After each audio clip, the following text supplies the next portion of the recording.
بے شک بیٹیاں تو بہت محبت کرنے والیاں، غم گسار اور بہت زیادہ مہربان ہوتی ہیں۔ اب بتاتا ہوں میں آپ کو، وہ والد جو یہاں موجود ہیں جن کے پاس بیٹیاں ہیں، بتاؤ تمہیں بیٹوں سے زیادہ کیا بیٹیاں پیار نہیں کرتی؟ رات کو جاتے ہو کیا بیٹی نہیں پوچھتی؟ پانی تمہیں وہ لا کے دیتی ہے، بڑی بیٹی ہو گئی ہے، اپنے سسرال میں بھی ہے، جب گھر آئے گی تمہیں زیادہ پوچھے گی کہ ابو جان آپ کیسے ہیں۔ ارے بیٹیاں تو دل کے، والد کے دل کے قریب ہوتی ہیں۔ سنو سنو، ان بیٹیوں کا خیال رکھنا، یہ جنت میں جانے کا ٹکٹ ہے، یہ میں نہیں کہہ رہا، سرور کائنات صلی اللہ تعالی علیہ وسلم فرماتے ہیں، فرمایا جو شخص 3 بیٹیوں، اچھا صرف بیٹیوں کے لیے نہیں ہے، خوش نصیب ہیں جن کی بہنیں بھی ہیں، جو بہنوں کا خیال نہیں رکھتے وہ بھی توبہ کریں۔ آقا فرماتے جس کی 3 بیٹیاں یا بہنیں ہوں، حدیث کا مضمون ہے، اور وہ ان کی اچھی طرح پرورش کرے، ان کو ادب سکھائے، مہربانی کا برتاؤ کرے، یہاں تک کہ اللہ کریم انہیں بے نیاز کر دے، یعنی ان کا نکاح ہو جائے، تو اللہ تعالیٰ ان کے لیے جنت واجب فرما دیتا ہے۔ 3 بیٹیوں کی اچھی پرورش کر کے ان کی شادی کروانا، جنت واجب ہو جائے گی۔ اللہ اللہ، صحابہ کرام بھی کتنے کمال کے تھے، اللہ صحابہ کرام کی تربتوں پر کروڑوں انوار و تجلیات کی بارش برسائے۔ ہو سکتا ہے کوئی میرا بھائی یہاں ایسا بیٹھا ہو جو سوچ رہا ہو یار میری تو 3 نہیں ہیں، میری 2 بیٹیاں ہیں یا میری 2 بہنیں ہیں۔ اللہ اللہ، صحابی رسول عرض کرتے ہیں حضور اگر کسی کی 2 بہنیں یا 2 بیٹیاں ہوں، اللہ کے حبیب فرماتے 2 ہو تب بھی جنت واجب ہو جاتی ہے۔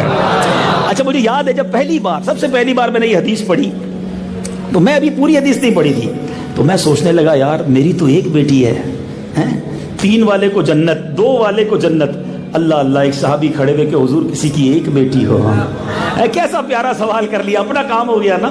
اللہ کے حبیب سے پوچھا حضور 1 بیٹی ہو، نبی پاک فرماتے 1 بھی ہو تب بھی جنت واجب ہو جاتی ہے۔ بیٹی کی پیدائش پر موڈ خراب کریں، لڑائی کریں، مجھے بتائیے نا، یہ جنت میں لے جانے والی فضیلت اور کس کے لیے حاصل ہے؟ اور اللہ جانتا ہے کہ اگر بیٹیوں کی پرورش صحیح کر دی جائے تو یہ کل کی ماں بننی ہے، یہ کل ایک اور نسل کو چلائے گی۔ آپ نے اپنی بچی کو نیک بنا دیا، یہ بچی کل ماں بن جائے گی، جب ماں بنے گی تو اپنے بچوں کی اچھی تربیت کرے گی۔ یہ ایسا درخت لگ جانا ہے، یہ ایسا گلشن بننا ہے جو آپ کے لیے ثواب جاریہ کا باعث ہوگا۔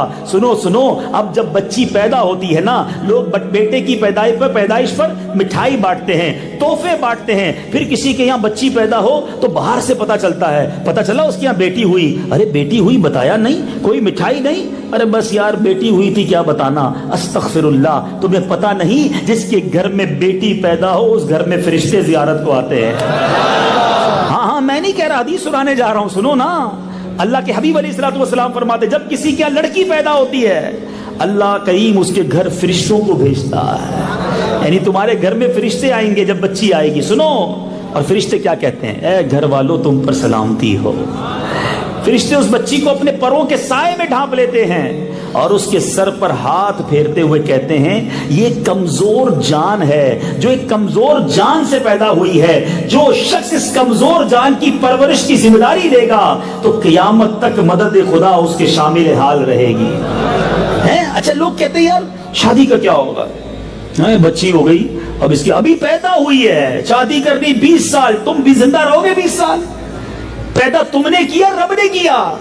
عجیب ٹینشن ہے ہماری، ہم بڑے عجیب لوگ ہیں، 5 سال 10 سال بچی پیدا ابھی ہوئی، اس کے کھانے پینے کی فکر تو کیوں مٹھائی پارٹی، یہ تو بڑا ہو کے میرا سہارا بنے گا۔ کیا نظر نہیں آتے ایسے بیٹے جو ماں باپ کو مار کے گھر سے نکالتے ہیں، ماں باپ کو اولڈ ہاؤس پہ ڈال کے آ جاتے ہیں؟ کیا ہر بیٹا تمہارا فرما بردار بنے ضروری ہے؟ ہر بیٹا تمہارا دست و بازو بنے ضروری ہے؟ کیا بیٹا ماں باپ کو گھر سے نکالتا نہیں؟ بیٹے کی شادی کروا دو، یہی بیٹا کل ماں باپ کو آنکھیں دکھا رہا ہوتا ہے۔ سارے ایسے نہیں ہوتے، مگر ایسے بھی تو ہوتے ہیں نا۔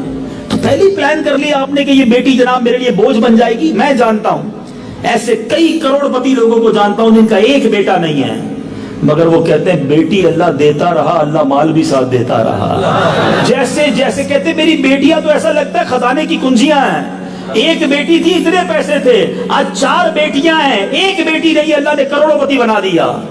تو کس کے نصیب سے اللہ دیتا ہم نہیں جانتے۔ اللہ نے بیٹی دی ہے نا، وہی اسباب کرے گا، وہی خالق ہے، وہی مالک ہے۔ وہ میری بیٹی بعد میں ہے، رب کی بندی پہلے ہے، اللہ نے پیدا کیا ہے اسے، مخلوق ہے اس کی۔